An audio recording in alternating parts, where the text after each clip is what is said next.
हाय, आज हम करेंगे अपना democracy chapter number 6 class 9th का। इसमें हम देखेंगे complete democracy study note smart. आप प्रॉपर अच्छे से इजी एक्सप्लेनेशन कि आप प्रॉपर इसमें से अपने नोट्स बना सकते हो, ये कम टाइम में अपना प्रॉपर रिवीजन कर सकते हो लास्ट में आप अपना। देखो इसमें हम सारे के सारे क्या प्रिंसिपल होते हैं, कैसे हमारी इंडियन स्टोरी सोसाइटी बनी है, कैसे हम अपना इलेक्शन डेमोक्रेसी होती क्या, इसका इंपॉर्टेंस क्या, सारी चीजें हम जाके देखेंगे। तो सबसे पहले आप ये देखो the root of the world. ये डेमोक्रेसी का मतलब क्या है? डेमोक्रेटिया यानी कि डेमोक्रेसी, पीपल पावर रूल, कि जहां पे लोगों का पावर रहेगा ना, लोअर की रूल रहेगी, वो डिसाइड करेगा कि डेमोक्रेसी की लोग वोट करें, लोग डिसाइड करें कि हमारे ऊपर कौन रूल्स बना रहा है, कौन कंट्रोल कर रहा है, वो लोग वोट देंगे। Government of the people, by the people, for the people, लोगों की ही सरकार है, लोगों ने ही उसको बनाया और वो लोगों के फायदे के लिए ही है। बस ये एक बेसिक सी डेफिनेशन जो आप शुरू से पढ़ते आए हो। सारी की सारी बेसिकली जो पावर होती है वो सिटीजन्स के पास है। अगर आपको कोई आदमी नहीं पसंद आया, अगली बार आप उसको नहीं सपोर्ट करोगे, नहीं वोट दोगे, उसको हटा दोगे। जैसे आप एग्जाम्पल लेके समझ सकते हो, अपने स्कूल हेड बॉय है, आप ये समझो कैसे वो काम करता है। देखो दो तरह से डेमोक्रेसी हो सकती है। डायरेक्ट, कि आप कुछ बच्चे थे, थोड़े से छोटा स्कूल है, उन्होंने क्या करा, डायरेक्टली वोट करा कि हम इसको हेड बॉय बनाना चाहते हैं, और उसको आपने हेड बॉय बना दिया। हर एक स्टूडेंट वो बताएगा कि हाँ इसको आप अच्छा लड़का है, इसको आप हेड बॉय बनाओ। या फिर आपका बहुत बड़ा स्कूल, आप क्या करोगे, हर एक क्लास ने अपना एक मॉनिटर बनाया है, वो लोग डिसाइड करेंगे कि इसको मॉनिटर बना दो, और वो सारे के सारे मॉनिटर डिसाइड करेंगे कि कौन हमारा हेड बॉय बनेगा। तो ये होता है कि मॉनिटर किसके, लोगों के बिहाफ पे, लोगों ने ही तो मॉनिटर बनाया ना, वो बस सेलेक्ट करेगा कौन हेड बॉय। तो ये हो गया रिप्रेजेंटेटिव। अपने इंडिया में ये रिप्रेजेंटेटिव वाली होती है। जो छोटे कंट्रीज है वहां पे डायरेक्ट डेमोक्रेसी होती है। फिर हम देखते हैं decoding the system, direct versus representative. अभी आपने एग्जांपल देखा, वो ही सारा है। डायरेक्ट जहां कम पॉपुलेशन है, डायरेक्ट अपना जो हेड, जैसे कि प्रेसिडेंट, प्राइम मिनिस्टर, आप डायरेक्ट सेलेक्ट कर रहे हो। रिप्रेजेंटेटिव में आपने कुछ लोग सेलेक्ट करे, वो जाके आपके हेड को सेलेक्ट करेगी। देखो जैसे हम क्या करते हैं, एमपी एमएलए वगैरह सेलेक्ट करते हैं, और वो डिसाइड करते हैं कि कौन प्रेसिडेंट और प्राइम मिनिस्टर वगैरह बनेगा। Who make the laws, laws कौन बना रहा है। डायरेक्ट में citizen vote directly on policies, की डायरेक्टली अगर कुछ भी काम करना है ना, अगर मान लो यूं कहेंगे कि ये सड़क बनानी नहीं बनानी है, छोटा डायरेक्ट इलेक्शन, डायरेक्ट रूल चल रहा है, तो लोग क्या करेंगे, डायरेक्ट वोट डालने जाएंगे कि अगर ज्यादा लोगों ने वोट डाली, सड़क बननी चाहिए, तो वो हो जाएगा काम। तो ऐसे काम होता है। लेकिन रिप्रेजेंटेटिव में क्या हो जाएगा, हमने एक आदमी को वोट देके बना रखा है, वो ही डिसाइड करेगा कि क्या काम होना चाहिए, नहीं होना चाहिए। क्योंकि लोगों ने बार बार वो डिसाइड नहीं वोट करने जाएंगे हर एक छोटे छोटे काम के लिए। एक आदमी बना दिया, वो डिसाइड करता रहेगा। अगर वो अच्छा काम नहीं करेगा तो हम अगली बार उसको वोट नहीं देंगे, उसको हटा देंगे। ये बेस्ट किसके लिए होता है, जहां देखो डायरेक्ट होता है छोटी पॉपुलेशन कंट्रीज के लिए, जहां आराम से लोग आ सकते हैं, छोटी बात के ऊपर वोट दे सकते हैं। रिप्रेजेंटेटिव जहां बहुत बड़ी कंट्रीज होती है, जैसे कि यहाँ पे रिप्रेजेंटेटिव होते हैं, कौन होते हैं, हमारे एमपी एमएलए, हमने उनको सिलेक्ट कर रखा है, वो ये सब डिसाइड करेंगे। रियल वर्ल्ड के हम एग्जाम्पल देख लेते हैं। सबसे डायरेक्ट कहाँ पे, स्विट्जरलैंड में, लोकल लेवल पे। और रिप्रेजेंटेटिव कहाँ है, हमारे इंडिया में, यूएसए में और यूके में। फिर हम देखते हैं where does the real power line. असली पावर किसके पास है, पार्लियामेंट्री सिस्टम, प्रेसिडेंटल सिस्टम। दो सिस्टम हम देखते हैं। पार्लियामेंट्री जो अपने इंडिया में, प्रेसिडेंटल जो यूएसए में। आपने देखा होगा ना डोनाल्ड, आप कभी भी ना यूएसए के ये नहीं सुनते हो कि उनके प्राइम मिनिस्टर ने ये कर दिया, वो कर दिया। आप सुनोगे डायरेक्ट उनके प्रेसिडेंट ने ये करा, उनका प्रेसिडेंट अब ये है। और अपनी जब इंडिया की बात होगी, हमारे प्राइम मिनिस्टर यहाँ गए, हमारे प्राइम मिनिस्टर ने ये कर दिया। प्रेसिडेंट की बहुत कम काम बात होती है। तो यहाँ पे हमारा पार्लियामेंट्री सिस्टम चल रहा है, वहां पे प्रेसिडेंटल सिस्टम चल रहा है। यहाँ पे क्या होता है, पार्लियामेंट में सिटीजन होते हैं, वो मेंबर ऑफ पार्लियामेंट, एमपीज को सिलेक्ट करते हैं, और एमपीज में से वो खुद डिसाइड करके अपना प्राइम मिनिस्टर सेलेक्ट करते हैं। प्रेसिडेंटल में सिटीजन ही प्रेसिडेंट को सिलेक्ट करेंगे और सिटीजन ही लेजिस्लेचर को सिलेक्ट करेंगे। देखो यहाँ पे हेड ऑफ द गवर्नमेंट कौन होता है, प्राइम मिनिस्टर, जो होल्ड करता है रियल पावर किसके पास है, प्राइम मिनिस्टर के पास। हेड ऑफ स्टेट कौन है, प्रेसिडेंट है, मोनार्क हो सकता है। यहाँ पे क्रूशियल रोल क्या है, एक्सिक्यूटिव, यानी कि प्राइमरी डायरेक्टली क्या करेगा, अकाउंटेबल, कुछ भी काम करा वो प्राइम मिनिस्टर ही मेन है। पार्लियामेंट को जाके वो जवाब देगा, वो ही मेजोरिटी अगर उसके ऊपर सपोर्ट रहेगा, तो अगर वो नहीं रहेगा तो गवर्नमेंट गिर जाएगी। अगर मेजोरिटी उसके पास सपोर्ट है तो प्राइम मिनिस्टर बना रहेगा, काम करता रहेगा। एग्जांपल अपना इंडिया, यूके, कनाडा हो गया। प्रेसिडेंटल का देखते हैं, इसका हेड ऑफ स्टेट कौन गवर्नमेंट का हो जाता है, प्रेसिडेंट। क्रूशियल रोल किसका है, executive is independent of the legislator. देखो इसमें क्या था, लेजिस्लेचर में इससे ही एग्जीक्यूटिव बना, इसमें एग्जीक्यूटिव अलग और लेजिस्लेचर अलग है। प्रेसिडेंट सर्व करता है, एक फिक्स टाइम होता है उसका, वो अपना आंसरेबल होता है, लोगों को डायरेक्ट आंसर देना होता है प्रेसिडेंट को। एग्जाम्पल अपना यूएसए का। हमने the blueprint of A true democracy. अब हम जो ट्रू डेमोक्रेसी होती है ना, उसके क्या मेन प्रिंसिपल, क्या रूल होना चाहिए जिससे हम कह सकते हैं कि यहाँ पे पक्का अच्छी वाली डेमोक्रेसी है। तो पहले 5 कोर प्रिंसिपल, अगर आपकी एग्जाम में टेस्ट में भी आ सकता है कि 5 कोर प्रिंसिपल बताओ, तो आप ऐसे जब डायग्राम बना के आंसर लिखोगे तो आपको ज्यादा मार्क्स मिलेंगे। फिर इसको ऐसे दिखा के और फिर आप इसको पूरा एक्सप्लेन कर दो अपने क्वेश्चन आंसर को। पहला हमारा आ जाता है पॉपुलर, जो उसकी सोवरेनिटी होनी चाहिए, जो सुप्रीम पावर किसके पास, लोगों के पास होगी। यूनिवर्सल एडेड फ्रेंचाइजीज, मतलब कि 18 साल से जो ज्यादा लोग हैं वो सबको वोट देने का अधिकार है। पहले क्या होता था, अगर रिच है, पुअर है और वुमेन्स है, मैन है, सबको इक्वल राइट नहीं थे। अगर आपके सबको ही राइट देने का अधिकार है ना, तो यानी कि आपके पास ट्रू डेमोक्रेसी है। सेकंड आता है रूल ऑफ द लॉ, कि लॉ का ही कानून चलेगा और लॉ के ऊपर कोई नहीं है, जो कानून में लिखा हुआ है उसी से ही सबको आपको इंसाफ मिलेगा। इवन अगर प्राइम मिनिस्टर के खिलाफ भी किसी ने शिकायत करे तो हम लॉ के अकॉर्डिंग देखेंगे वो सही है गलत है। इक्वालिटी बिफोर लॉ होती है। फंडामेंटल राइट्स, कि हमें कुछ राइट मिले होते हैं हर एक सिटीजन को, कि हमें अच्छी चीज मिलनी चाहिए, अपनी कंट्री में यही रहने के अधिकार मिलने चाहिए। सेपरेशन ऑफ पावर, जो पावर है वो अलग अलग पार्ट में डिवाइड कर देंगे। ये नहीं है हर एक पावर एक ही लोग को दे दी, यानी कि वो उसका क्या कर लेगा, गलत इस्तेमाल कर लेगा। तो इसको डिवाइड करके रखेंगे। जैसे आप अपने देखो प्रेसिडेंट को, स्टेट को, अपने जो कोर्ट वगैरह होते सबको हमने पावर जो है डिवाइड कर रखी है, ताकि कोई डिक्टेटर नहीं बन सके। फिर अकाउंटेबिलिटी और ट्रांसपेरेंसी, गवर्नमेंट को क्या आंसर करना पड़ता है लोगों को, जैसे कि क्वेश्चन आर्मी या फिर आईटीआई एक्ट के थ्रू, कि आप लोग पूछेंगे हमने आपको चुन के भेजा, आपने क्या क्या, आप हमारे क्वेश्चन का जवाब दो। फिर आपका आता है चेक एंड बैलेंसेस। 3 पिलर्स कौन कौन से होते हैं, लेजिस्लेचर, एक्सिक्यूटिव, जुडिशरी।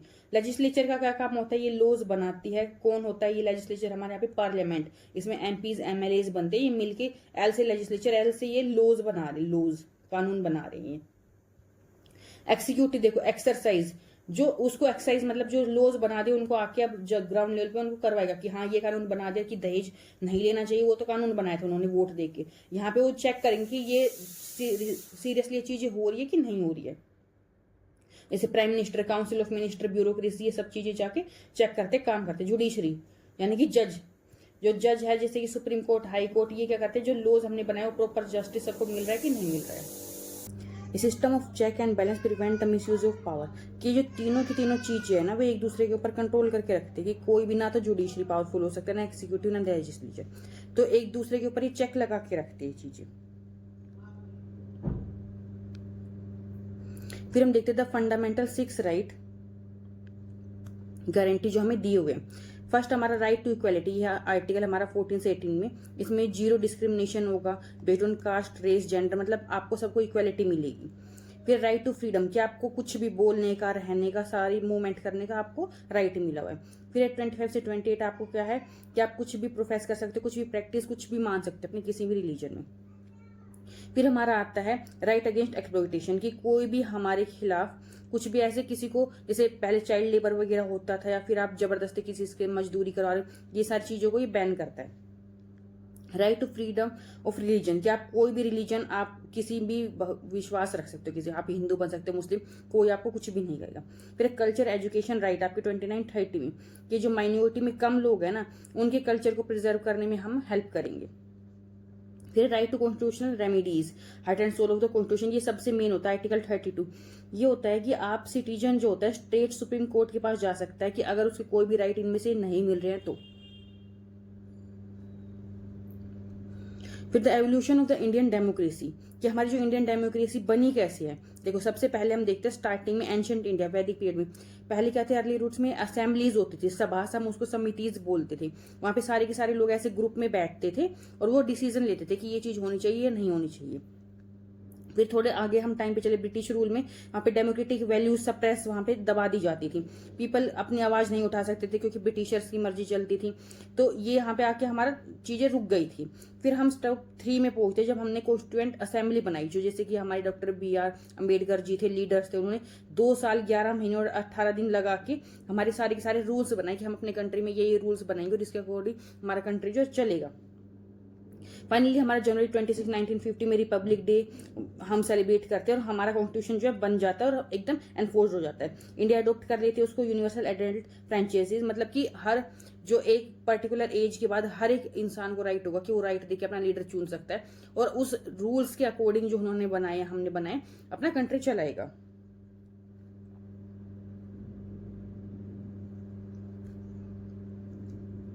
फिर हम देखते हैं the world's largest living document, जो हमारा कॉन्स्टिट्यूशन है वो दुनिया का सबसे बड़ा लिविंग डॉक्यूमेंट है। लिविंग हम इसको क्यों बोलते हैं, जिंदा है। लिविंग का मतलब होता है जो, देखो हम जिंदा है, हम चेंज कर सकते हैं, अगर हमें कुछ बुरा है तो हम सुधार सकते हैं। तो हमारा ऐसा कॉन्स्टिट्यूशन है जिसमें हम चेंजेस कर सकते हैं, क्योंकि देखो पहले के टाइम पे बना था, तो टाइम के अकॉर्डिंग चीजें धीरे धीरे चेंज हो रही, तो हम क्या करते हैं उसमें आराम से चेंज कर सकते हैं। इसलिए लिविंग डेमोक्रेसी का वो हमारा एक चेंजिंग सबसे बड़ा डॉक्यूमेंट है, हमारी लिविंग डेमोक्रेसी है।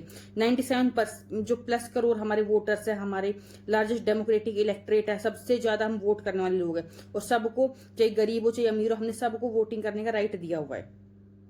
यहाँ पे सबसे ज्यादा नंबर ऑफ पॉलिटिकल पार्टीज है, और कोई भी यहाँ पे अपनी पॉलिटिकल पार्टी बना के और कोई भी अपने इलेक्शन में खड़ा हो सकता है। अल्टीमेट रीच क्या कह रहे हैं कि यहाँ पे हर एक, हमने कॉर्नर से कॉर्नर में, चाहे फॉरेस्ट है कहीं पे भी, हमने पोलिंग बूथ बना रखे कि हर एक इंसान आराम से वोट कर सके। इलेक्शन सिंबल क्या कहते हैं कि जो ऐसे हम बनाते हैं जो इलिटरेट सिटीजन है ना, वो भी आराम से समझ सके और उसको आराम से वोट दे सके। 10 लाख से ज्यादा हम पोलिंग बूथ बनाते हैं, चाहे वो माउंटेन, फॉरेस्ट, डेजर्ट हो, आइसलैंड हो, हर जगह पे जाके, ताकि सब आराम से अपने राइट को और यूज करें और वोट करें। फिर हम देखते हैं taking power to the root, the 3 tier system. फिर हमने क्या करा था, अपने 3 टायर सिस्टम बना दिया था कि देखो सबसे ऊपर हमारा सेंट्रल गवर्नमेंट, हम कहते हैं ना कि हमारी कंट्री की ये प्रधानमंत्री प्राइम मिनिस्टर है, यहाँ पे नेशनल इश्यू को हम उठाए जाते हैं, एमपीज यहाँ पे इलेक्ट करे जाते हैं और हेड होता है प्राइम मिनिस्टर। फिर हम आते हैं स्टेट लेवल, जैसे कि हमारी हरियाणा की अलग गवर्नमेंट है, यूपी की अलग गवर्नमेंट है, ऐसे करके यहाँ पे फोकस होता है रीजनल इश्यूज पे, क्योंकि देखो हमारे जो ऊपर माउंटेन एरिया के रीजन है, जम्मू कश्मीर है, उसका अलग एरिया होगा, नीचे हरियाणा यहाँ पे एग्रीकल्चर वाला एरिया, तो इसके अलग अपने वो इश्यूज होंगे। तो अपने अपने यहाँ पे क्या करते हैं, एमएलए सेलेक्ट होते हैं और अपने अपने अकॉर्डिंग इश्यूज के अकॉर्डिंग अपना डेवलपमेंट करते हैं।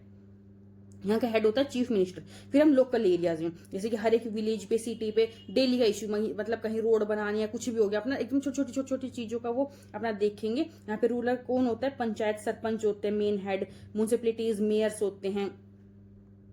और हमने यहाँ पे क्या चीज कर रखी है, मेन जो 33% सीट होती है ना लोकल बॉडीज की, वहां पे स्ट्रिक्टली मतलब वुमेन्स को हम वहां पे, मेन होता है कि वुमेन वहां पे आएंगे ही आएंगे। आप अपने गांव के सरपंच के इलेक्शन में देखा होगा कि कई बार ऐसे वो सीट फिक्स कर दी जाती है कि इस बार जो वुमेन है वो ही क्या है, वो सरपंच बनेगी हमारी, या फिर जो दलित है, एससी कास्ट है, वो ही इस बार सरपंच बनेगा। फिर हम देखते हैं road block to a perfect democracy, कि क्या क्या दिक्कतें आ रही है हमारी परफेक्ट डेमोक्रेसी बनने में। सबसे पहले हम देखते हैं, देखो गरीबी थी हमारी, शुरू में गरीबी थी कि हम लॉन्ग टर्म नेशनल पॉलिसीज नहीं बना सकते थे, वोट को आराम से खरीदा जा सकता था। आप देखते हो, आप न्यूज में सुनते हो, 1000 रुपए देके वोट डलवा लिया अपनी तरफ। फिर है जैसे फेक न्यूज और मैनिफेस्टो जो भी चल रहे, सोशल मीडिया क्या करते हैं, अपने ऐसे पैसे देख के ऐसे हेट फैला देंगे सिटीजन के खिलाफ, डिवाइड हिंदू मुस्लिम करके ऐसे नफरत फैला देते हैं और रियल इश्यू से ध्यान भटका देते हैं।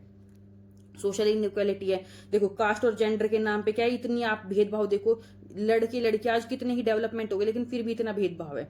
मतलब शुरू से ही आप इतनी चीजें देखो कि आप कितना ही कह दो हमने इक्वालिटी दे रखी है, क्या इक्वालिटी आपने दे रखी है। एक लड़की को पता है मेरे को शादी करके दूसरे घर चले जाना है, लड़के को पता है मेरे को प्रॉपर यहीं पे रहना है, ठीक है। लड़का घर से बाहर निकलेगा, उसको कोई नहीं छेड़ेगा, कोई परेशान करेगा। लड़की को पता है कि चाहे मैं कितने ही अच्छी, कितने अमीर घर की हूँ, हो सकता है कोई मेरे को रास्ते में बाहर छेड़ दे। तो इक्वालिटी हो ही नहीं सकती, हुई ही नहीं है। इलिटरेसी, अनपढ़, हमें पता ही नहीं, कोई भी हमें आके बेवकूफ बना के जा सकता है, हमारे राइट हमसे छीन सकता है, हमें बिल्कुल कुछ नहीं पता रहेगा। तो ये हमें जो बीच में ऐसे ऐसे दिक्कतें आती है, रोड में ब्लॉक्स आते हैं कि हम परफेक्ट डेमोक्रेसी जो है नहीं बन पाए। फिर हम देखते थे डार्क फेस हमारी जो 1975 में आई थी। ये एक ऐसा टाइम, हम इसको क्यों स्टडी करते हैं कि हमारी डेमोक्रेसी का एक ऐसा टाइम आ गया था जब हमारी डेमोक्रेसी को खत्म करने की कोशिश करी गई थी। देखो ये जो इमरजेंसी थी, ये डिक्लेयर करी गई थी पीएम इंदिरा गांधी जून 1975 में, under the goes of international disturbance. उन्होंने, देखो इसके ना पीछे रूल्स होते हैं कि आप इमरजेंसी कब कब लगा सकते हो, तो उन्होंने क्या बोला था कि इंटरनेट डिस्टर्बेंस हो गई थी, उन्होंने इमरजेंसी लगा दी थी। इससे क्या हो गया था, जो फंडामेंटल राइट थे उन्होंने वो खत्म कर दिए थे उस टाइम पे इमरजेंसी लगा के। प्रेस सेंसरशिप की, मीडिया कोई कुछ भी प्रिंट वगैरह ट्रूथ सच्चाई नहीं कर सकता था, और जो अपोजिट लीडर थे उनको जेल में डाल दिया था बिना किसी भी ट्रायल के। फिर क्या करता है, जो 1977 के इलेक्शन हुए थे ना, तो उन्होंने ये चीज समझी और गवर्नमेंट के खिलाफ जो है वोट नहीं करा, और उन्होंने अपना पावर दिखा दी कि सिटीजन मेन होता है, कि कोई कितना ही बड़ा, कितनी ही मान लो कितनी बड़ी पीएम गांधी थी, कितना ही चीजें कर लियो, लेकिन सिटीजन के सामने एक टाइम पे आपने हार माननी ही पड़ती है। फिर हम देखते हैं synthesis, the living democracy system. कि हमारा कॉन्स्टिट्यूशन कैसे चेंज होता है, कि लिविंग हमने बोला है कि वो जिंदा वो चेंज होता रहता है। देखो इंस्टीट्यूशन मीडिया, ये जो मीडियाज वगैरह तो चेक करती रहती है, जैसे आप न्यूज देखते रहते हो कि हमारे कंट्री में ये हो गया, इस लीडर ने ये कर दिया। तो एक कोर्ट हो गया, इलेक्शन कमीशन हो गया, फोर्थ पिलर है जो गवर्नमेंट को चेक करते रहेंगे वो सही से काम अपना करे नहीं करे। सिविल सोसाइटी और सिटीजन, ये लोग भी चेक करते रहते हैं कि आईटीआई की डिमांड करके आप सिटीजन कुछ भी आईटीआई डाल दो कि मेरे को बताओ कि वोट के बेस के ऊपर फैक्ट कि आप क्या कर रहे हो, मेरे को पूरी इन्फॉर्मेशन दो। कॉन्स्टिट्यूशन की पूरी रूल बुक है, गारंटी देता है राइट और सेट की। ये भी जो पावर है गवर्नमेंट की उसको लिमिट करके रखता है। फिर गवर्नमेंट एक्सिक्यूटर ये क्या करते हैं, ये लीडर एनफोर्स करते हैं लॉ को, प्रॉपर लॉ के अकॉर्डिंग ही काम इनको करना होता है। अगर कोई भी एक चैन ब्रेक हो गई ना तो पूरा का पूरा सिस्टम जो खराब हो जाएगा ये। फिर your role the student to do list, फिर आपका रोल बता रखा कि आप क्या कर सकते हो as a student. Stay informed, आप जागरूक रहो क्या चीज सही है। आपने इन चीजों में नहीं पढ़ रहा है हिंदू मुस्लिम या आप लड़के लड़की में भेदभाव कर रहे हो। आपने बियॉन्ड टेक्स्ट बुक सिर्फ ये जो बुक पढ़ ली इसी इसके मतलब नहीं रहना कि आप क्या कहते हैं जनरली कि आपका काम क्या है अच्छे नंबर लाना। अच्छे नंबर लाना नहीं होता। मेन चीज आपके चैप्टर में क्या समझा रहे हैं, अगर आपको समझ में आ रही है अपनी रियल लाइफ से आप रिलेट कर पा रहे हो तो वो होता है कि आप सही चीज, आपको कोई न्यूज दे रहा है ना तो आपको इतनी अकल होनी चाहिए कि ये अच्छा न्यूज चैनल है या बेकार है, सही खबर दे रहा है झूठ फैला रहा है। आपको फेक जो न्यूज होती है ना उसको फॉरवर्ड नहीं करना। आपको अकल होनी चाहिए कि कौन सी चीज मेरे को फॉरवर्ड करनी कोई नहीं करनी। अगर गलत न्यूज आ रही हो तो आपको साइड में रिपोर्ट करने का ऑप्शन होता है, उसको रिपोर्ट करना आना चाहिए। जो अलग अलग डाइवर्सिटी है उसको रिस्पेक्ट करना आना चाहिए। ये मतलब आप भेदभाव नहीं करो, जैसे हमारे अलग अलग रिलीजन है कल्चर, आप सबकी रिस्पेक्ट करो। सिविक सेंस क्रिएट करनी है, बेसिक लॉ रिस्पेक्ट करनी है, बेसिक प्रॉपर्टी हर एक चीज की, एनवायरमेंट की सबकी रिस्पेक्ट करके चलनी है। वो आपने प्रिपेयर करना है, पार्टिसिपेट, अंडरस्टैंड करना है अपने क्या राइट, आप समझो। आप इतने समझदार हो जाओ 18 साल तक कि आप प्रॉपर अच्छे इंसान को राइट देके अच्छे जो लीडर है उसके हाथ में अपने कंट्री को दो ताकि आपकी कंट्री का डेवलपमेंट हो सके। देखो democracy is a continuous process not just an election day. हम क्या सोचते हैं कि हम वोट दे के आ गए बहुत बड़ी बात है। सिर्फ डेमोक्रेसी का मतलब सिर्फ एक इलेक्शन डे नहीं है कि आप बस उस दिन वोट दे के आ गए। आप हर दिन जागरूक रहो, समझदार हो, आप एक अच्छे नागरिक की जिम्मेवारी निभाओ। देखो आप जैसे लाइट कम यूज कर रहे हो ना उससे भी आप कार्बन कम वो कर रहे हो, पोल्यूशन कम कर रहे हो, तो ये भी बहुत बड़ी चीज होती है। आप किसी में भेदभाव नहीं कर रहे हो छोटे बड़े में। तो इन्हीं चीजों से ही आप छोटे छोटे कदम, बूंद बूंद से सागर भरता है। तो इन चीजों का ध्यान रखते हुए आपने अच्छा नागरिक बनना है। सिर्फ आपने ये ध्यान नहीं रखना मैंने टॉप करना है क्लास में, चीजें नहीं करनी। सबसे बड़ी अगर आप अच्छे इंसान बन गए ना तो आप लाइफ में कामयाब हो। बस आपने देखो कितने बड़े बड़े आईएएस ऑफिसर है, पॉलिटिकल है, पैसे उन्होंने सब कुछ कर लिया लेकिन उनमें अकल नहीं है, वो उनको पता ही नहीं है चीजें क्या है। तो वो एक तरह से हम उनको कामयाब आदमी नहीं कह सकते। ठीक है, तो मिलते हैं अपने नेक्स्ट क्लास में। Okay, bye bye.